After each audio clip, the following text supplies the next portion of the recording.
রাখি রে, এভাবে আর কতদিন চলবে? আমার যে আর ভালো লাগছে না। দুই ভাই সারাদিন কত খাটে, গাধার মতো পরিশ্রম করে, কিন্তু শেষ পর্যন্ত কিছুই থাকে না দিন শেষে। ওইটুকু টাকা দিয়ে আর চারজনের কি পেট ভরে? সাথে আবার একটা বাচ্চা মেয়ে। হ্যাঁ দিদি, বাপের বাড়িতে কোনোদিন এত কষ্ট করতে হয়নি। এমন না যে আমি খুব বড় লোক, বাড়ির মেয়ে, তবুও বাবা কখনো খাবার কষ্টটা বুঝতে দেয়নি। হয়তো আমাদের বাড়িতেও ছিল, কিন্তু সেটা শুধু মা আর বাবার মধ্যে। হ্যাঁ রে ছোট, ঠিকই বলেছিস। মাঝে মাঝে খুব কান্না পায়। এত কষ্ট, এত দুর্দিন কোনোদিনও ভাবিনি আমাদের কপালে জুটবে। জানি না এসবের থেকে কবে মুক্তি পাবো। না দিদি, উপরওয়ালা যেমন খারাপ দিন দিয়েছে, তেমন ভালো দিনও আসবে। একদম চিন্তা করো না, কেঁদো না দিদি, আমি তো আছি। হ্যাঁ, এই একটাই শান্তি যে স্বামী ভালো মানুষ। নিজের ভাইয়ের থেকেও ভালো দেওর পেয়েছি, আর তুই তো আমার বোন হয়ে উঠেছিস, তোরাই সম্বল। কিন্তু দিদি, এই বর্ষা চলে আসতে তো আরো বিপদ বেড়েছে। এইবারের বর্ষাটা তো থামতেই চাইছে না। অন্যান্য বারের থেকে অনেক বেশি বৃষ্টি হচ্ছে। জানি না আবার ফসলের কোনো ক্ষতি হয় নাকি। তাহলে তো যাও বা আসছে সেটাও শেষ হয়ে যাবে। এই গ্রামে তো সবাই চাষাবাদ করেই নিজের ঘর চালায়। বেশি বৃষ্টিতে ফসল নষ্ট হলে সবার বিপদ। গোটা গ্রাম জুড়ে হাহাকার ছড়িয়ে যাবে। তুমি আর ভেবো না দিদি, সব ঠিক হয়ে যাবে।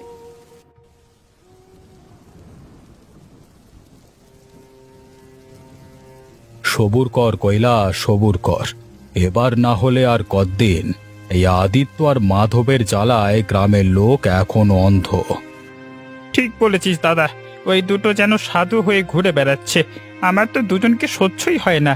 ওদের জমিগুলো একবার পেলে না, একদম নদীর ধারে কত দাম দিয়ে যে বিক্রি করতে পারবো, উফ!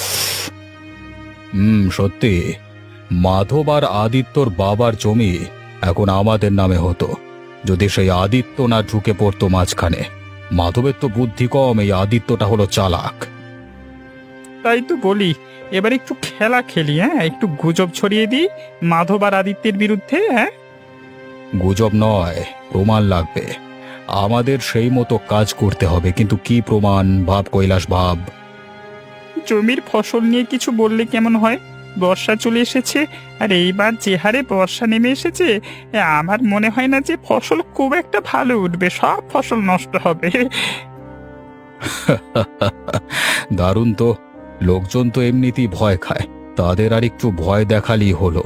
তারপর ওদের পরিবারে একটু কান্নাকাটি, একটু নাটক, ব্যাস। বোঝাই গেছে দাদা, এবার সত্যি ওদের তাড়াতে পারবো। হ্যাঁ, কিন্তু সমস্ত কিছু খুব সাবধানে করতে হবে। কোনো গ্রামবাসী যেন কিছু বুঝতে না পারে, কারণ ওরা আমাদের চালাকি ধরে ফেললে আমাদেরকে এই গ্রাম থেকে তাড়িয়ে দিতে বেশি সময় নেবে না। হ্যাঁ, বুঝতে পেরেছি।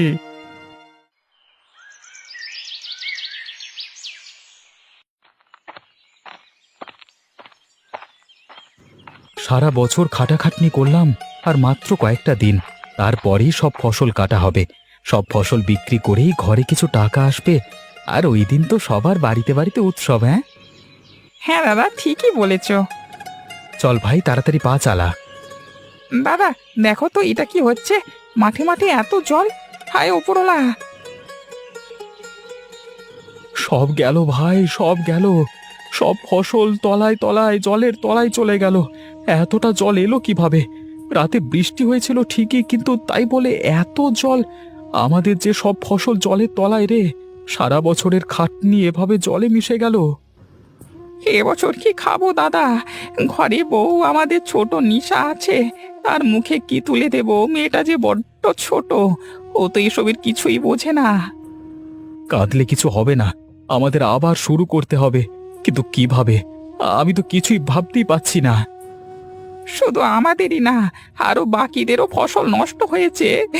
এত চিন্তা করে লাভ নেই, যেটুকু আছে সেটুকু বাঁচাতে হবে, নয়তো আমরা নিঃস্ব হয়ে যাব। নিঃস্ব হওয়ার আর কিছু বাকি আছে নাকি? হ্যাঁ, এত ভেঙে পড়লে চলবে না, আমাদের আমাদের শক্ত হতে হবে।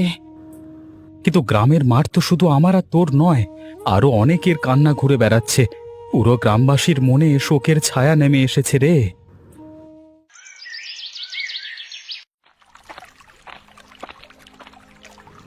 বাবা, ও বাবা, ও কাকা, এই দেখো আমি এসে গেছি তোমাদের খাবার নিয়ে।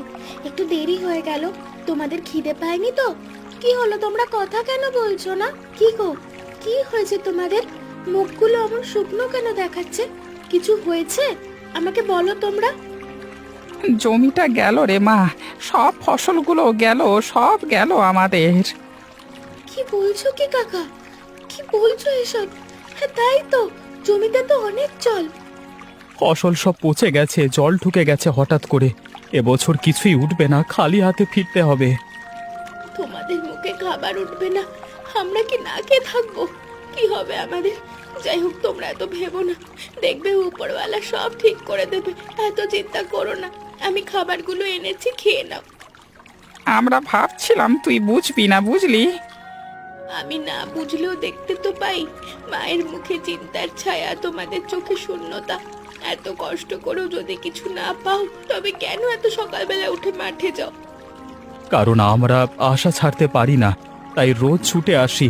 আর এটা যে আমাদের বাবার দেওয়া আশীর্বাদ। আচ্ছা, চিন্তা করো না বাবা, তোমরা খেয়ে নাও, আমি আসছি। মা নয়তো চিন্তা করবে। আচ্ছা মা, আয় তুই। আমাকে এই কথাগুলো মা আর কাকিকে সব জানাতে হবে। যাই গিয়ে জানাই ওদের।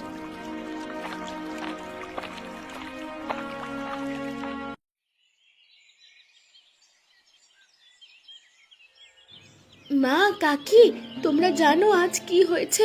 সর্বনাশ হয়ে গেছে। কি হয়েছে রে নিশা? এমন দৌড়ে আসছিস কেন? কোনো কিছু পড়ে গেল নাকি?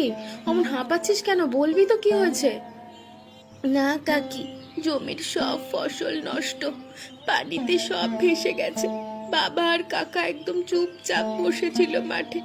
আমি খাবার দিলেও খেলো না। আমার ওদের দেখে খুব কষ্ট হচ্ছিল, ওরা খুব কাঁদছিল জানো। মা, আবার কেমন কপাল! এই নিয়ে তো টানা 3 বছর এমনটাই হচ্ছে, কখনো অতিবৃষ্টি, কখনো সেচ বন্ধ। কি করব বলো তো? তোমরা কিছু একটা করো মা, ওরা ভেঙে পড়েছে। আমি যে বাবার কাকাকে আর এভাবে দেখতে পারছি না, কারণ ওরাই তো আমাদের সব বলো। ওদের কিছু হলে আমরা কি করে থাকবো? কষ্ট তো আমাদেরও কম নয় মা। স্বামীদের এমন অবস্থা দেখে বুক ফেটে যায়, কিন্তু চাইলেই যে আমরা কিছু করতে পারি না। উপরওয়ালা যে আমাদের সেই সুযোগ দেয়নি। তবু কাঁদলে চলবে না লীলা, আমাদের এবার চুপ করে বসে থাকলে হবে না। ঠিক বলেছ। আমি ভাবছিলাম আমার গয়নাগুলো তো পড়ে আছে, ওগুলো বিক্রি করলে কিছু টাকা আসবে। আমি বুননের কাজ জানি, গ্রামে কয়েকটা জায়গায় বলছিলাম এখান থেকে কাজ শুরু করব, যা পাবো ঘরে আনবো। তোমরা সত্যি করবে? কিন্তু বাবা আর কাকা মানবে? আমার তো মনে হয় না। আর শুধু বাবা কাকা না, গ্রামে সবারই তো একই অবস্থা। গয়না বিক্রি বা করবো কোথায়? আর বুননের কাজই বা কে দেবে? তাও কথা রে মা, জানি না কি করব। এসব বললে কিন্তু চলবে না। এটা তো শুধু ওদের লড়াই না, আমাদেরও। ওরা মাঠে, আমরা ঘরে, কিন্তু যুদ্ধ একটাই। এইবার ওদের একা হতে দেব না, কিছুতেই না।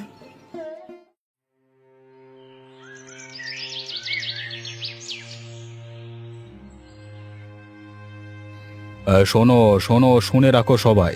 ফসল নষ্ট হওয়ার আসল কারণ আজকে বের হয়ে গেছে।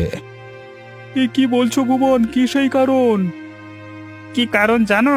তোমরা যাদের দেবতা বানিয়ে রেখেছো, মাধব আর আদিত্য, তারাই এ কাজ করেছে। ওরা কি বলেছে? ওরা তো মাঠে ঘাম ঝরায়, কাজ করে। ঘাম তো চোরও ঝরায় পালাতে গিয়ে। কালকে রাতে আমি নিজে দেখেছি ওদের পুকুর পাড়ে ঘোরাঘুরি করতে, গর্ত খুঁড়ছিল। গর্ত কেন? হ্যাঁ, যা বুঝলাম মনে হলো কালো জাদু করছিল, ফসল যাতে অন্যদের না হয়, শুধু ওদের হয়, কিন্তু খেল উল্টো। দেখ, ঠিকঠাক আছিস তো? চোখে চশমা পরিসনি তো আবার? চশমা না পড়লেও তোদের থেকে ভালো দেখি। যদি সত্যি হয় তবে তো বড় অন্যায় করেছে। ওদেরকে ডেকে আনো, গ্রামের বিচারে তুলে দিতে হবে। ওরা যদি এমন কিছু করে থাকে, ওদের মুখে চাল তো দূরের কথা, জল পর্যন্ত পড়বে না। এবার বুঝেছো কারা মাঠের পোকা আর কারা গর্তের সাপ? চলো চলো, সবাই মিলে ওদের বাড়ি যাই। না না ভুবন, বাড়ি যাওয়ার দরকার নেই, পরে দেখা যাবে। এখন ওই দুজনের কাছে যাই, চলো। আর কিছু খোঁজবার আছে নাকি রে? জমিতে তো সবকিছু লুকিয়ে রেখেছিস গ্রামবাসীর সমস্ত ফসল ধ্বংস করবার জন্য, হ্যাঁ? কিরে মাধব, কথা কানে যাচ্ছে না বুঝি? না না, আজকে তোদের খোঁড়া জমিটা আমরা দেখিয়ে ফেলেছি। এবার আর জাদুবিদ্যা চলবে না। মানে কি বলছিস তোরা? স্পষ্ট করে বল। আর জাদুবিদ্যা লুকিয়ে রেখেছি মানে মানে কি পাগল হয়ে গেছিস নাকি? কি সব ভুলভাল কথা বলছিস? আশ্চর্য তো। আমরা নিজের চোখে দেখেছি তোদের পুকুর পাড়ে গর্ত খুঁড়তে। কিসের খেলা খেলছিস বল? তোদের মাথা খারাপ হয়ে গেছে নাকি? আমরা তো নিজের ফসল বাঁচাতে ব্যস্ত। এসব কেন করতে যাব আমরা? আমাদের কিসের লাভ এতে? কেন মিথ্যা অপবাদ দিচ্ছিস তোরা? নিজের ফসল তো নয়, গ্রামেরটা ডুবিয়ে নিজেরটা তোলার চেষ্টা, সবই বুঝতে পারছি। আর তোদের হাতে নাতে ধরেও ফেলেছি, এখন পালাবার কোনো রাস্তা নেই। কি প্রমাণ আছে তোদের? এসব মিথ্যে অপবাদ দিচ্ছিস, কোনো প্রমাণ আদতেও কি আছে? প্রমাণ তোদের মুখই যথেষ্ট। এত বছর ধরে মুখে সাধু, কাজে শয়তান, হ্যাঁ? দেখো, গ্রামের ক্ষতি হয়েছে আর এরা শান্ত হয়ে ঘুরে বেড়াচ্ছে। হ্যাঁ, যদি আমার জমি হতো আমি তোদের কান ধরে উঠবোস করাতাম। ঠিক আছে, আগে এত বলবার দরকার নেই, একটু শুনে নিই ওদের কথা। শুনে আর কি হবে? ওদের লজ্জা বলতে কিছু নেই। চোর জাদুকর সব মিশ্রণ। হ্যাঁ, এতদিন একসাথে কাটালাম আর আজকে এই কথা শুনতে হবে? চল ভাই, এই মাঠ আমাদের আর নেই, তোদের কথাই থাক। যাও যাও, গিয়ে আর এক গর্ত খোঁড়ো। এবার নিজের পছন্দ মতো কবরের মাপ নাও, যত সব। হ্যাঁ।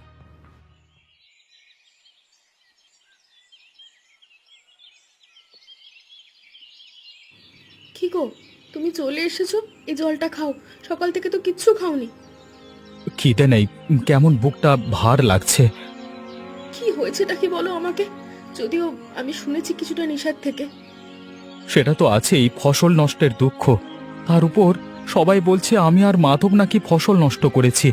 আজকে বিকেলের দিকে আমাদের মাঠে টেনে অপমান করলো ভুবন আর কৈলাস, তাও আবার সবার সামনে। আর অবাক করবার বিষয়, প্রত্যেকটা গ্রামবাসী ওদের সাথেই ছিল। কি অপমান করলো? গ্রামে এতদিন পরিশ্রম করছো আর তারাই এখন সন্দেহ করে? কেউ কিচ্ছু বলল না, শুধু দেখছিল যেন আমরাই অপরাধী। যাই হোক, আমি শুয়ে পড়ি, হ্যাঁ?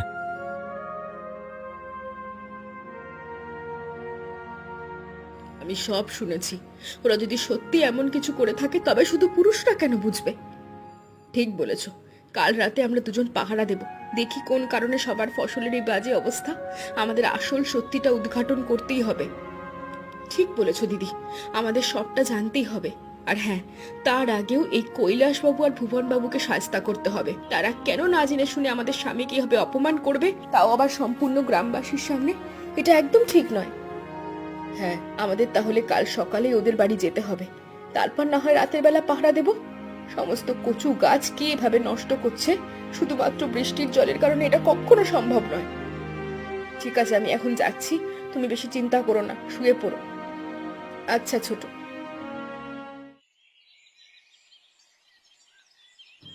এই ভুবন কৈলাস, খুব মজাতে আছিস দেখছি। তোদের কি লজ্জা করে না ভদ্রলোকদের নামে অপবাদ ছড়াতে? আরে আরে, কি ব্যাপার? এই ভর দুপুর বেলায় বইরা আমাদের বাড়িতে কেন? মাধব আর আদিত্য বুঝি ভয় পেয়েছে, সেই কারণে হয়তো তাদের বউদেরকে পাঠিয়েছে, হ্যাঁ? কি বলিস কৈলাস? হ্যাঁ একদম। কিরে লীলা, আদিত্য তোকে ঠিক মতো ভালোবাসে না বুঝি? হ্যাঁ ভয় ডর আমাদের থাকলে তোদের বাড়িতে পা রাখতাম না, এটা মনে রাখিস। আমরা এসেছি চোখে চোখ রেখে কথা বলতে। আর একটা শব্দ যদি শুনি না আমাদের স্বামীদের নামে মিথ্যে কথা বলেছিস, পরের দিন থেকে তোদের দাঁত খুঁজে পাওয়া যাবে না, এই বলে দিলাম। কিরে, শাড়ি পরে যুদ্ধ করতে এসেছে, হ্যাঁ? কৈলাস, আমার তো দেখি ভয় লাগছে। শাড়ি পরে যে আগুন জ্বলে তা বুঝতে পারবি কবে? আদিত্য আর মাধব কিচ্ছু করেনি। এই মিথ্যে কথা বলে তোদের নাম কেটে দেবো এই গ্রাম থেকে। হুমকি দিচ্ছিস বুঝি? আমরা কিন্তু খুব ভয় পাচ্ছি। না, হুমকি নয়, সতর্ক করছি। আমাদের চুপচাপ দেখে তোরা ভাবিস না আমরা দুর্বল। চোখের জলে যারা জ্বলতে শিখেছে তারা আগুন ধরতেও জানে। বেশ বেশ, বউর এখন বিপ্লবী হয়েছে দেখছি। আমার তো শুনতে বেশ ভালোই লাগছে। বিপ্লবী না, প্রতিবাদী বল। আর শোন, মাথায় উঠে নাচতে শিখিস না। মাথা কেটে দিতে আমাদের সময় লাগবে না। এরপর কিছু করতে গেলে অন্তত 100 বার ভেবে করবি।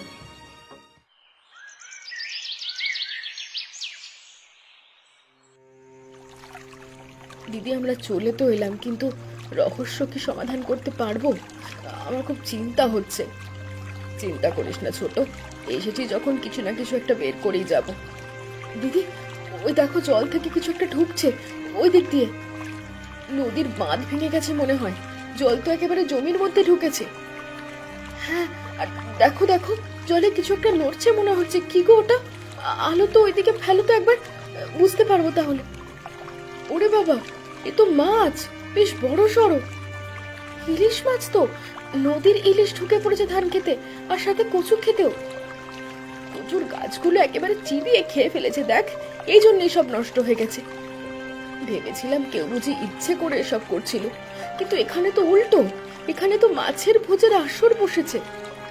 সত্যি বাবা, আমি তো অবাক হয়ে যাচ্ছি, কচু খেকো ইলিশ সর্বনাশ করছে। এই জন্যই দিনের পর দিন জমিতে জল জমে থাকতো আর কচু গাছ গায়েব হয়ে যেত।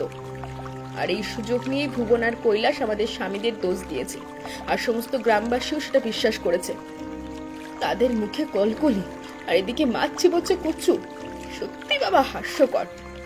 কাল সকালেই সবাইকে বলবো, যত সত্যি আমাদের চোখে পড়েছে তা কেউ মিথ্যে প্রমাণ করতে পারবে না। আজ না হলে কাল কিন্তু আমরা প্রমাণ নিয়েই ফিরবো। সত্যি যদি পাহারা না দিতাম এই রহস্যটা ফাঁসি হতো না। চলো দিদি, এবার বাড়ি ফেরা যাক।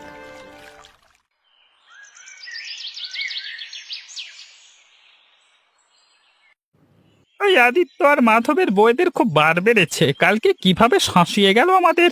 আমার তো রাগে মাথা জ্বলে যাচ্ছে, মনে হচ্ছে এখনই গিয়ে সব কটাকে শেষ করে দিই।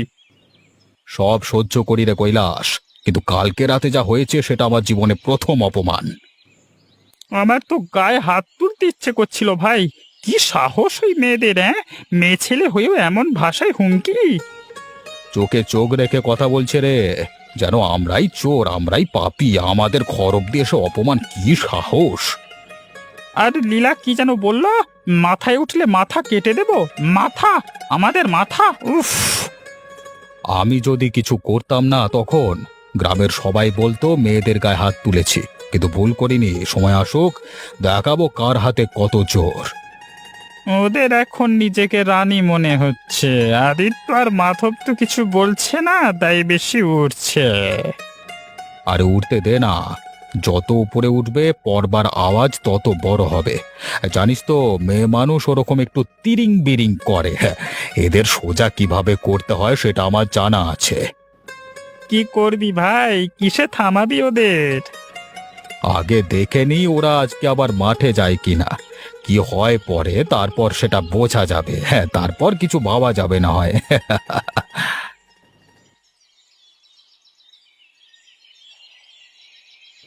আপনারা সবাই আমাদের স্বামীদের দোষী ভেবেছিলেন, কিন্তু আমরা সত্যিটা দেখে এসেছি। কারণ আমরা জানতাম আর যাই হোক আমাদের স্বামীরা এরকম করে কারোর ক্ষতি করতে পারে না। ওরা অত্যন্ত ভালো মানুষ, সেটা আমরা বুঝেছি। কিন্তু আপনারা এতদিন কাজ করো সেটা বুঝলেন না। আসলে আপনারা মানুষই চেনেন না। এই হ্যারিকেনটা দিয়ে আমরা রাতভর পাহারা দিয়েছিলাম খেতে, আর তখনই দেখি নদীর জল ভেঙে ঢুকে পড়েছে মাঠে। আর সেই জলের সাথে এসেছে ইলিশ মাছ। তারা আমাদের কচু গাছ খেয়ে ফেলেছে, সেই কারণেই ফসল নষ্ট হয়েছে। আপনাদের যদি বিশ্বাস না হয় তাহলে আপনারা নিজেরাই পাহারা দিতে পারেন, আমাদের এতে কোনো আপত্তি থাকবে না। কি বলছো? মাছ ফসল খেয়েছে? কিন্তু আমরা তো ভেবেছিলাম আদিত্য আর মাধব মিলে কালো জাদু করে সবার জমির ফসল নষ্ট করেছে। কিন্তু মাছ, এটা তোমরা দেখেছো? হ্যাঁ কাকা, আমরা নিজের চোখে দেখেছি। কচু গাছের পাতায় দাঁত বসানো দাগ, আর জল মাখা জমিতে খুব আনন্দে ইলিশ মাছ সাঁতার কেটে বেড়াচ্ছে। তাদের খাবার তো কোনো অভাব নেই। আর আমরা তো মাধব আর আদিত্যকে চোর ভেবেছিলাম। আসলে আমরাও তো ভাবতে চাইনি, আমাদের ভাবতে বাধ্য করেছিল ভুবন আর কৈলাস। হ্যাঁ সেটাই তো, ওরাই তো আমাদের এসব বলল, তাই আমরাও এটাই বিশ্বাস করলাম। আপনাদের বিশ্বাস ভেঙেছিল ওরা। আপনাদের সরলতার সুযোগ নিয়েছিল ভুবন আর কৈলাস। ওরাই আপনাদের ভুল পথে চালিয়েছে। ওরা শুধু আমাদের স্বামীদের নয়, গোটা গ্রামকে মিথ্যে বলেছে। ওদের কি এভাবে ছেড়ে দেওয়া ঠিক? আমরা ভুল করেছি, মাধব আর আদিত্যের কাছে ক্ষমা চাইতে হবে। সত্যি আমরা বিচার না করে দোষ করেছি, সব সত্যি না জেনে আমরা মিথ্যে অপবাদ দিয়ে দিয়েছি। আপনারা তো এখন ক্ষমা চেয়েই শেষ, কিন্তু জানেন কি আমাদের ওপর দিয়ে কি গেছিল? কিছুই জানেন না। আমি আর রাখি মিলে যে কত কষ্ট করে এটা উদ্ঘাটন করেছি আমরাই জানি। যাই হোক, আপনাদের কাছে সত্যিটা আনতে পেরেছি, এই অনেক। ক্ষমা করে দিও, এরকম ভুল আর কখনো হবে না, বুঝলে? কিন্তু হ্যাঁ, আমরা ওই কৈলাস আর ভুবনকে ছাড়বো না, ওদের এই গ্রাম থেকে তাড়াবো। আপনারা দয়া করে আমাদের পাশে থাকবেন। একদম একদম একদম, হ্যাঁ। আসছি আমরা, ধন্যবাদ।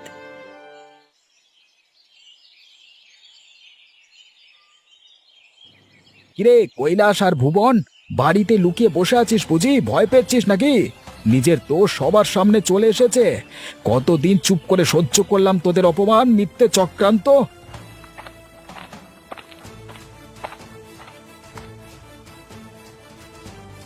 গ্রামবাসীর মন বিষিয়ে দিয়েছিলিস আর আমাদের পরিবারটাকে শেষ করতে চেয়েছিলিস, কিন্তু এই যে বলে না উপরওয়ালা আছে, উনি ভালোদের সাথে কখনো অন্যায় হতে দেয় না। মারিস না, আমরা ভুল করেছি ভাই। হঠাৎ করে সব মানে হাতের বাইরে চলে গিয়েছিল, আমাদের ক্ষমা করে দাও না। রাগ, হিংসে আর অহংকারে অন্ধ হয়ে গেছিলাম। কিন্তু তোরা যেটা করতে এসেছিস সেটা তোরা তোরা তো আমাদের মারতে এসেছিস। ছেড়ে দে, ছেড়ে দে, না ছেড়ে দে। আমি কিছু করিনি, শুধু অন্যায়ের জবাব দিতে এসেছি। আর শুধু আমরা না, আমাদের সাথে পুরো গ্রামবাসী আছে। আর আজকে থেকে তুই আর তোর ভাই এ গ্রামে থাকবি না, এখান থেকে সোজা চলে যা। আমাদেরকে তাড়িয়ে দিচ্ছিস? না, তুই নিজেই তো নিজেকে তাড়িয়ে ফেলেছিস। ভাই ভাই, আমরা নিজেরা হার মানছি। যা করেছিলাম তার ফল পাচ্ছি, আমাদেরকে মাফ করে দে। মাপ চাইছিস তো? চলে যা, চুপচাপ চলে যা এখান থেকে। এর বেশি কিছু বলবার নেই তোদেরকে, যা।